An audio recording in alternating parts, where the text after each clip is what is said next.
Bom dia. Eu sou o professor Aécio Flávio Lemos, formado em contabilidade, ciências contábeis, filosofia, com cursos em economia, finanças e algumas outras áreas. Não sou nenhum sábio e estou aqui apenas para dar algumas informações que poderão ou não orientá-lo nas suas atividades econômicos financeiras desse dia. Hoje são 15 de abril de 2021, são aproximadamente 9 horas da manhã, hora de Brasília. Mais uma vez quero informar que esse informativo, essa nossa formatação, essa nossa informação não visa qualidade técnica, por exemplo, como o Dalton Vieira o faz para todos os dias transmitidos aqui também pelo YouTube, onde Dalton Vieira faz os comentários técnicos para a Blue Trade. Ali, por exemplo, vocês podem ter, digamos assim, análises sobre o Ibovespa, sobre o dólar e algumas empresas com gráficos analisando as probabilidades do mercado.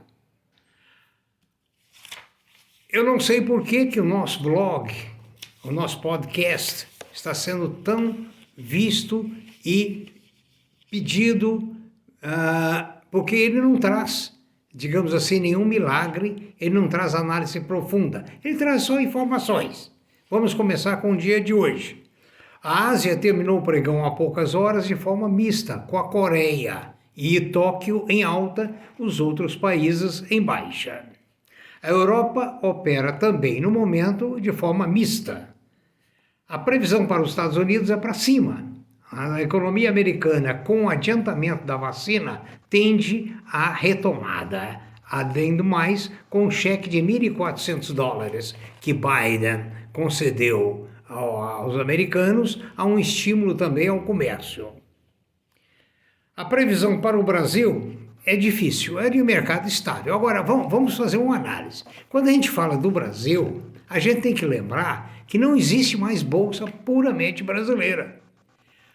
Por exemplo, nessa hora, 9 horas da manhã, Tóquio, no Japão, a Ásia, encerrou seu expediente e negociou papéis brasileiros. Esses valores vão ser determinantes para certos aspectos da prefixação dos preços no Brasil. A Europa já está funcionando, bem cedo, 6 horas da manhã, 7 horas da manhã, hora do Brasil, também negociando papéis brasileiros. Resultado, essa formação de preço hoje não é única e exclusivamente do Brasil, não. A formação de preço vem do mercado internacional. Eu lembro sempre de McLuhan, que na década de 70 dizia que o mundo seria uma aldeia global. E essa aldeia global é o que estamos vendo hoje. Né? Veja bem, a criptomoeda surgiu por quê? Surgiu para fugir dos controles governamentais. Por quê? Porque o mundo tornando-se uma aldeia, ficou fácil o controle de tudo. O dólar opera no momento na casa de 3,65 com tendência de baixa. Agora, vamos explicar. O dólar tem funcionado no Brasil para cima ou para baixo de acordo com a entrada de capitais estrangeiros. Porque aqui não tem motivos otimistas para que o dólar ou para que o real fortaleça. Na realidade, temos uma economia nebulosa. Em consequência, outras coisas também seguem nebulosos. Daí, inclusive, outros ativos. Não é só o dólar. O petróleo em Nova York, o Brent, está operando no momento a 66,50, com tendência de baixa. O ouro no momento é negociado com a leve alta a 1,747. Os metais duros estão operando em alta. E as commodities estão operando em alta, exceto o café arábica. Quero mais uma vez lembrar que eu, sem dar uma indicação profunda, já estou vendo a reação do ouro. O ouro caiu muito de 2.050 para aproximadamente 1.700 ou um pouco menos a onça Troy. Por quê? A criação da criptomoedas, esses exageros de rendimentos sem fundamentos econômicos, levou muito dinheiro para está levando muito dinheiro para as criptomoedas, né? Eu espero que os investidores realmente não sofram demais no futuro por essa inovação econômica sem substância técnica. Eu quero aqui pedir desculpas. Nós temos procurado atender os nossos ouvintes através de previsioneseconômicas@gmail.com. Eu deixei de responder diversos e-mails. Peço perdão, peço desculpas, mas estava acontecendo alguma coisa no meu computador que estava desviando as mensagens.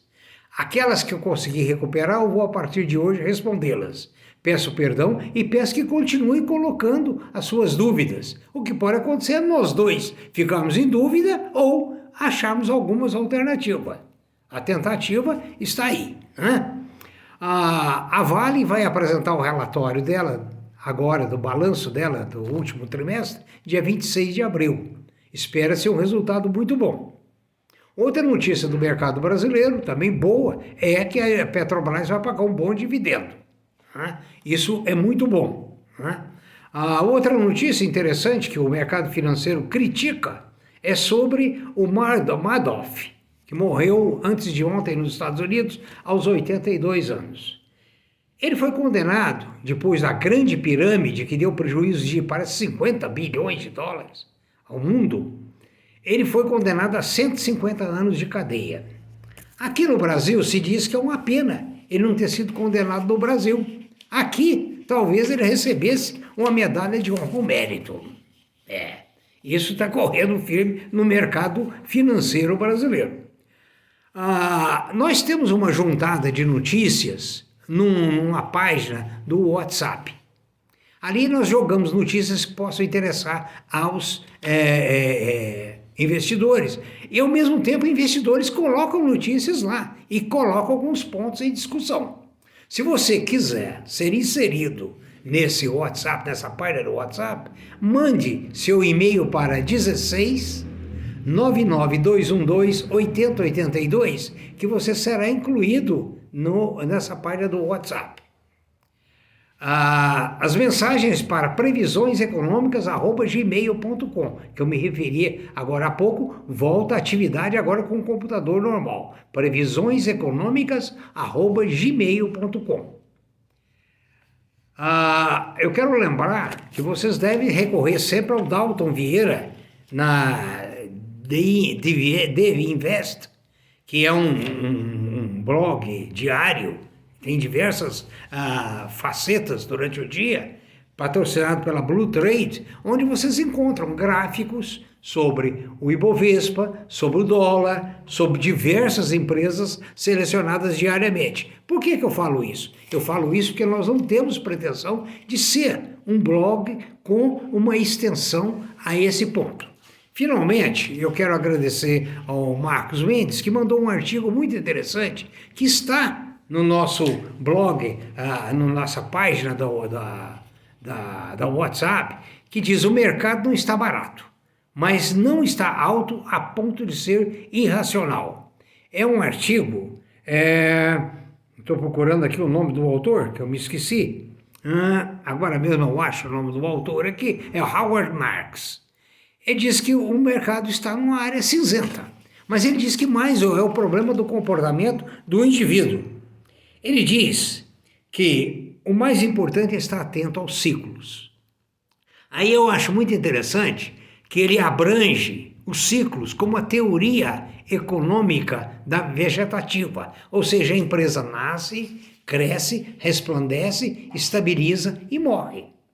Quem tem um pouco mais de anos de vida lembra, por exemplo, da Kodak, que era um gigante. Ninguém nunca poderia prever que a Kodak fosse um dia subestimada pelo mercado.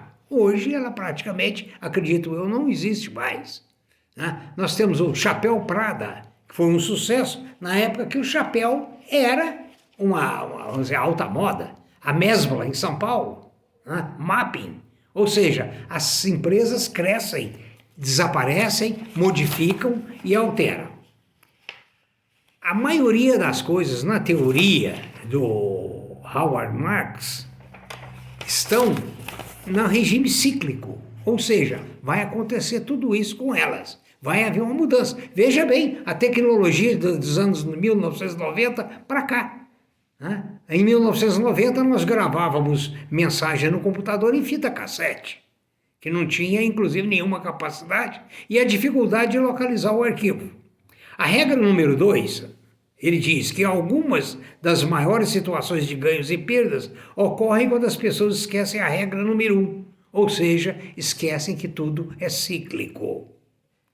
A ideia básica atrás disso, diz ele, é que tudo passa por ciclo de crescimento e declínio, ascensão e queda, economias, impérios, mercados e empresas.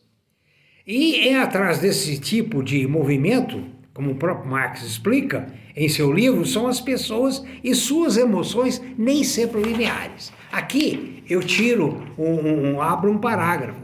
O que eu vi nesses 50 anos de mercado de capitais é as perdas, principalmente quando os olhos ficam maiores do que a cara. Isso acontece demais. O sujeito investe uma pequena quantia, ele ganha, investe mais, daí um pouquinho ele já faz um empréstimo hipotecário, pega o dinheiro da casa, erra no investimento e daí ele quebra. Por isso é que nos nossos blogs anteriores nós temos conselhos sobre diversificação e análise. Então, diz ele que as pessoas gastam mais quando estão otimistas e economizam menos. Ao contrário, também é verdade. As pessoas ficam pessimistas com o futuro. Eles gastam menos e economizam mais. Os ciclos se autocorrigem e as inversões não dependem necessariamente de eventos exógenos.